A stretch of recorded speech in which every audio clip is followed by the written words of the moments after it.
This is Zhao Zixin. She is a 26-year-old editor from China. 当大家看到这段视频时，我已经被警察带走了，就像我的其他几位朋友一样。On November 27, 2022, she and her friends attended a memorial for the victims of a fire during China's zero-COVID policy. This movement is now known as the White Paper Protest. The women were summoned by the police and released, but 2 weeks later, they started disappearing one by one. Cao went missing 6 months ago, on December 24, 2022. The charge? Picking quarrels and provoking trouble. This is a charge the government often levels against anybody who try to criticize the government, who just want to express their ideas. So this is in the Chinese language, it's called a 口袋罪, a pocket crime, that anything can be construed as picking quarrels and provoking trouble. China has a pattern of disappearing activists. The exact number remains unknown and difficult to verify, but what connects them is the charge: picking quarrels and provoking trouble. The most well-known case in China was the Feminist Five. They were a group of women detained on International Women's Day in 2015. They gained worldwide attention. The women planned to hand out stickers on public transport advocating against sexual harassment. They were detained for picking quarrels and provoking trouble, and interrogated for foreign connections.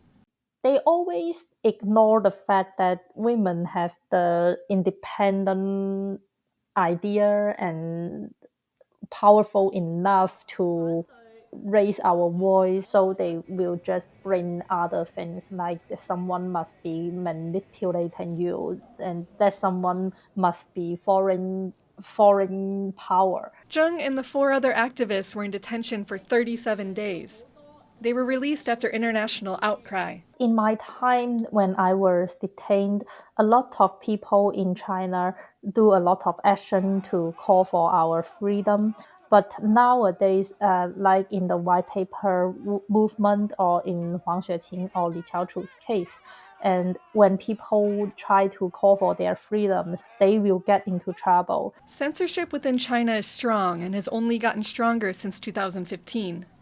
Anything deemed subversive on social media, such as talk of human rights or criticism of the government, is flagged and deleted immediately. But people find workarounds. During China's Me Too movement, the hashtag was banned. So netizens started using the emojis for rice and bunny because they sounded like Me Too in Mandarin.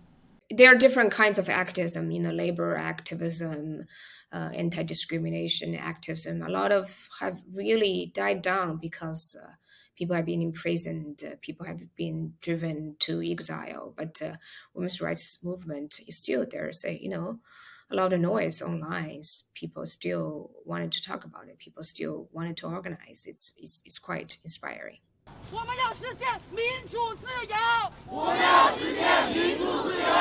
Cao Zixin was released after 4 months, but an unknown number of women remain in detention for picking quarrels and provoking trouble.